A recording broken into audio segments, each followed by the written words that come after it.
복된 소식 아름다운 소리 AM 1590kHz 시카고 기독교 방송입니다.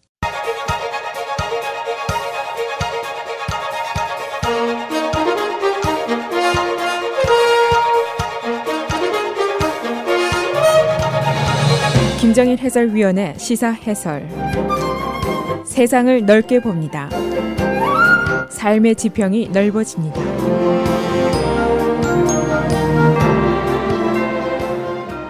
시사해설입니다. 지금 미국 땅에 혐오와 분열이 아주 가득합니다. 지난주에 72시간 동안 벌어진 일들을 보면은 이 무서운 말이 쉽게 증명이 될 수가 있습니다.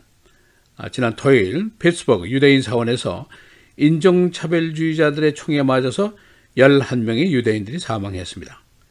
그리고 수요일에는 켄터키 그로서리 스토어에서 2명의 흑인들이 총에 맞아서 죽었습니다.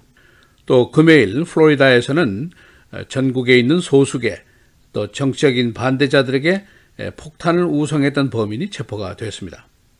이 사건들의 동기가 모두 인종 그리고 정치적인 반론에 대한 혐오였고 피해자는 주, 흑인 등 소수계들이었습니다. 이런 끔찍한 사건이 일어나게 된 원인이 무엇인가? 대부분은 미국의 정치권을 비롯한 사회 전반에 걸쳐서 혐오감이라는 독성이 매우 강하게 넓게 퍼지고 있기 때문이다라고 보고 있습니다. 이 양극화라는 것, 정치, 경제, 사회적인 의견이 크게 분열되는 가운데 과격한 언어, 또 과격한 행동들이 고조되니까 사회 일각에 숨어있던 사악한 극렬주의가 폭력으로 부상된 것이다. 그런 풀이입니다. 진보과 민주당 쪽에서는 트럼프의 독성 언어를 지목하고 있고 반대로 트럼프는 페이크 뉴스, 언론들의 무분별한 보도를 지목하고 있습니다. 그래서 오늘은 지난주에 있었던 끔찍한 일들, 그 동기와 피해가 누구인가, 또 이 혐오와 분열의 원인은 무엇인가, 양측의 주장을 제시해 보겠습니다. 먼저 사건 개요입니다. 첫째, 켄터키의 흑인 살해 사건. 지난 수요일 그레고리 부시 51살입니다.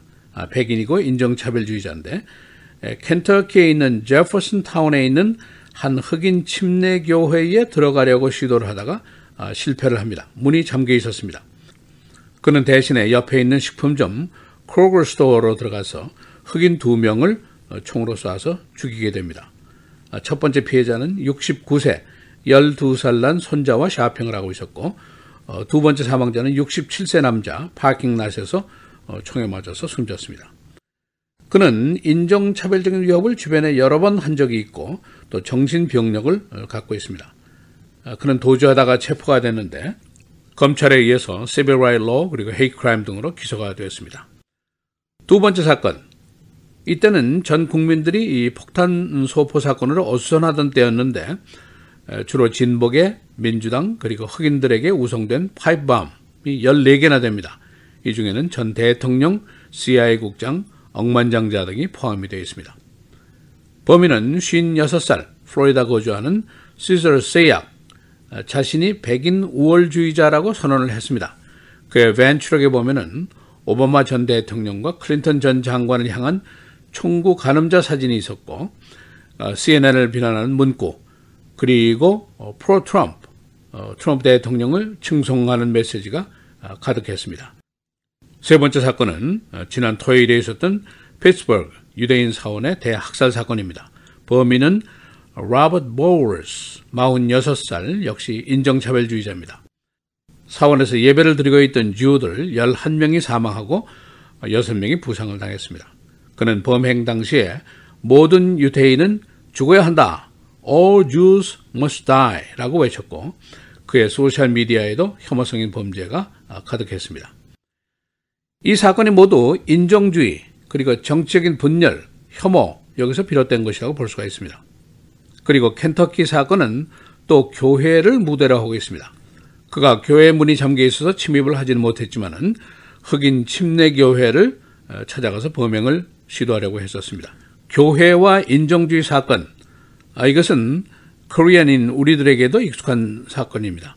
바로 1999년 7월 4일 인디애나 블루밍턴에서 일어났던 윤원준 씨 살해 사건도 같은 성격입니다. 그가 한인 감리교회에서 주일 예배를 드리려고 들어가다가 백인 우월주의자인 벤저민 스미스의 총에 맞아서 사망했습니다. 범인 벤저민 스미스는 World Church of the Creator라는 백인 우월주의자들의 집단의 멤버입니다. 그가 독립기념일에 드라이브-바이 슈팅을 계획했는데 그 대상은 블랙, 주, 그리고 에이시안이었습니다. 이 사건들이 있은 직후에 정치권에서는 또 다른 논란이 계속이 되고 있습니다. 과연 누구의 탓이냐 하는 논란입니다. 트럼프의 계속적인 선동적인 언사가 이 사건을 촉발시켰다는 주장이 있고 그의 언어들 lock her up, fake news, lunatic, 미추광이, 갱, rapist 이런 반이민자에 대한 발언 등등 이런 것들이 있고 또 작년에 샬럿스빌에서 있었던 니오나치들의 시위 때 한 여인이 차에 치여서 사망한 사건인데 트럼프가 both sides, 양쪽 모두 잘못했다라고 비난했던 사실을 상기시키고 있습니다. 그러나 펜스 부통령은 어제 누구든 자신의 스타일이 있다고 트럼프 편을 들면서 양측이 모두 정치적인 차이로 강한 언어를 사용한 것은 사실이지만은 그러나 그 언어와 이 폭력 사건을 연관시키는 것은 잘못된 일이다라고 반박을 했습니다. 누구 때문에 이런 폭력적인 사건들이 벌어지고 있는지 그 책임을 따지는 것은 각자의 정치적인 견해에 따라서 개인적인 생각이 크게 다를 것입니다. 그러나 두 가지 분명한 것이 있습니다. 하나는 이 사회에 현재 혐오, 미움, 분열 이것이 가득하다는 것, 정치, 경제, 사회, 문화 분열이 심화되고 있다는 것입니다. 즉, hatred 그리고 division이 문제라는 것은 현실입니다. 또 한 가지 분명한 것은 이 험악한 사회 환경 속에서 바로 우리들이 소수계 그리고 이민자로서 살고 있다는 현실입니다. 역사학자들은 이 혐오와 분열의 분위기가 바로 1960년대 민권운동 당시에 킹 목사님, 존 F 케네디 대통령, 로버트 케네디가 암살을 당하게 된 그런 환경과 비슷한 것이라고 지적을 하고 있습니다. 이런 분위기가 이제 집단화되면은 나치의 유태인 학살이 가능하고 발칸 반도의 인종 청소가 일어나고 아프리카의 종족 전쟁이 일어날 수가 있습니다. 지금 나타난 피해자들은 소수계 흑인, 라티노, 에이시안이지만은 좀 더 큰 사건으로 비화가 될 수도 있다. 그런 불길한 예견을 하는 사회학자들도 나서고 있습니다. 통계를 보면은 트럼프 대통령 취임 이후에 헤이트 크라임이 계속해서 증가하고 있습니다. 유태인의 민권단체의 통계를 보면은 약 57%가 늘어났습니다. 그리고 이민자 또 성소수자에 대한 범죄도 계속해서 늘어나고 있습니다. 이 보통 인종문제 전문가들은 반유태인 사건이 과격주의자들의 미래 행동을 예측하는 수단이 될 수 있다라고 보고 있습니다. 반유태인 사건이 과격하고 대범해지면은 그 밖에 다른 인종 문제들도 더 험악해질 수 있다. 그런 이론입니다. 시사해설 김재일입니다.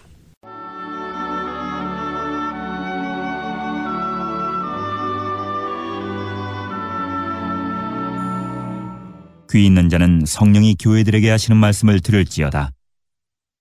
이기는 그에게는 내가 감추었던 만나를 주고 또 흰 돌을 줄 터인데 그 돌 위에 새 이름을 기록한 것이 있나니 받는 자밖에는 그 이름을 알 사람이 없느니라.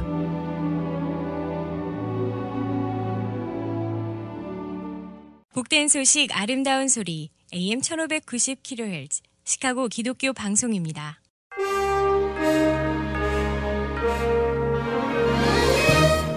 (10월 29일) 월요일 헤드라인 뉴스입니다.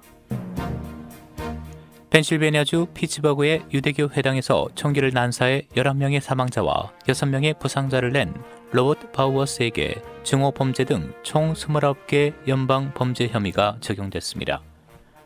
29개 연방범죄 혐의에는 총기살인, 자유로운 종교신념 행사 방해죄 등이 포함됐습니다. 언론은 이들 혐의는 사형에 처할 수 있는 범죄라고 전했습니다.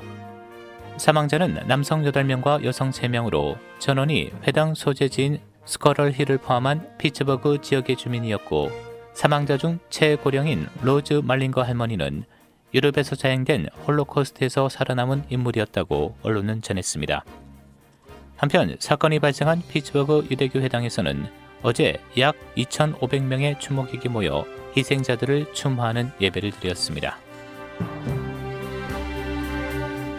승객 등 180여 명을 태우고 인도네시아 자카르타에서 스마트라 섬 남동쪽 방카 블리퉁 제도로 향하던 라이온 에어 여객기가 현지 시간 오늘 오전 해상에 추락했습니다. 인도네시아 당국은 여객기 잔해가 발견된 해상에서 수색과 구조 작업을 진행 중인 가운데 해안에서 약 10마일 떨어진 곳에 시신 일부를 발견해 인양했다고 전했습니다. 아직 사고 원인은 파악되지 않고 있는 가운데 에드워드 시라이트 라이온 에어 CEO는 사고 여객기가 과거 비행 시 기술적 문제를 보였으나 절차에 따라 문제는 해결했었다고 밝혔습니다. 피츠버그 유대교 회당에서 증오 범죄가 발생하면서 11월 중간선거에 임하고 있는 민주당 인사들은 선거운동 일정을 모두 취소했습니다. 반면 트럼프 대통령은 악행 때문에 예정된 스케줄을 바꿔선 안 된다며 선거 유세를 강행하는 등 대조적인 모습을 보였습니다. 펜실베니아주 민주당 밥 케이시 상원의원과 톰 울프 주지사는 지난 27일 사건 발생 이후 예정된 선거운동 일정을 취소했습니다.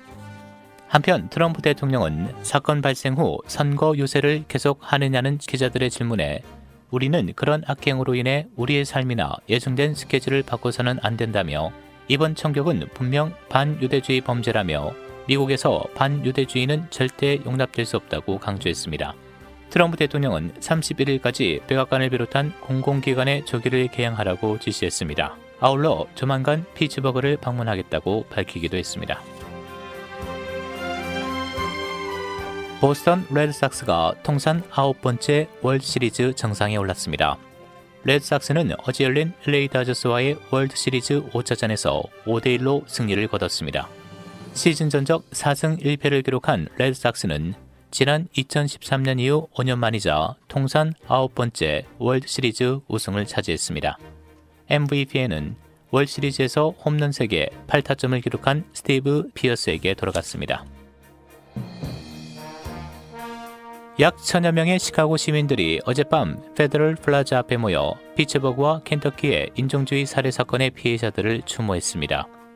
이 모임에는 시카고 지역의 범종교 단체들이 모여 사악한 인종주의를 규탄했습니다. 이 집회에 특별한 위협은 없었으나 시카고 경찰이 삼엄하게 경계를 펼쳤습니다.